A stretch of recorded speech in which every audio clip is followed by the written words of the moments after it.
Selkirk's last home defeat in a league match was back on September the 1st, 2007, so they were looking to get off to a winning start as they welcomed BOROUGHMUIR to Philip Hoch on the first day of the brand new season. And with wind advantage, it was the men from Meggetland putting on the early pressure, almost going over for a try here, but Malcolm Clapperton couldn't take the pass from James Fish.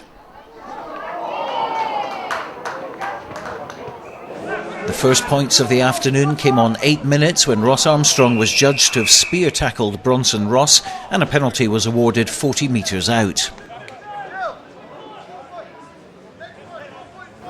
Stephen Ruddock popped over the kick to make it 3-0, but David Cassidy replied with a penalty of his own for Selkirk.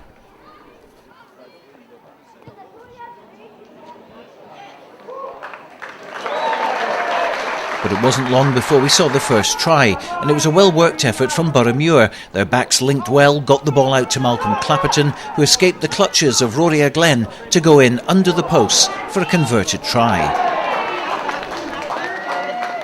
Selkirk hit back though on 16 minutes, and following an interception, Lee Jones found himself with space out on the left, and with only his opposite number Tom Biddy to beat, he gave the Philip Hoch faithful something to cheer about.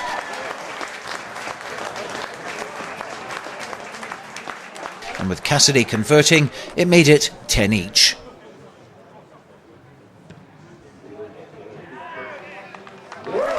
Ruddock stroked over a simple penalty, and then a great piece of forward play saw them go over for their second try of the half.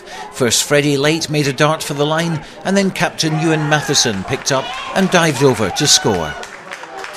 Ruddock added the 2 points, but just before half-time a yellow card was handed out to Ali MacLeod for killing the ball, and Cassidy reduced the deficit to 7 points at the break. Selkirk fancied their chances in the second half with wind advantage and playing 14 men for the first 10 minutes, and early on Ross Armstrong nearly went in at the corner. The referee brought them back for a penalty, and Cassidy kicked the 3 points. The BOROUGHMUIR pack caused a few problems after MacLeod had returned to the pitch, and in a game of far too many penalties, Muir got 2 more in quick succession to move ahead 26-16. But Selkirk are good at coming back. They did it time and again last season, and just after the hour they got their second try. The referee blew for a penalty, and while Clapperton was querying the decision with the man in the middle, Fraser Harkness took the quick tap and go, popped the ball out to Scott Hendry, who gave the scoring pass to Lee Jones, who went over for a try.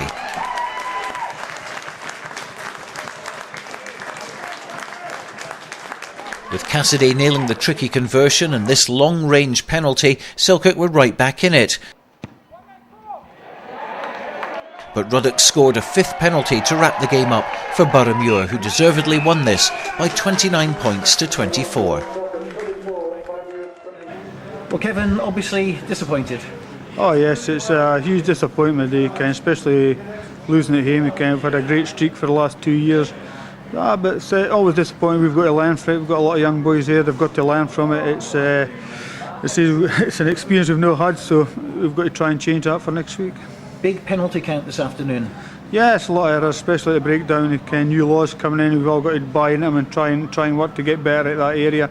I've got to remember BOROUGHMUIR were down to 14 men, and we didn't capitalise on that. We didn't pick the tempo of the game up, and so yeah, there are a lot of penalties. We've just got to cut them out. Plus, we've got to cut off losing our own possession.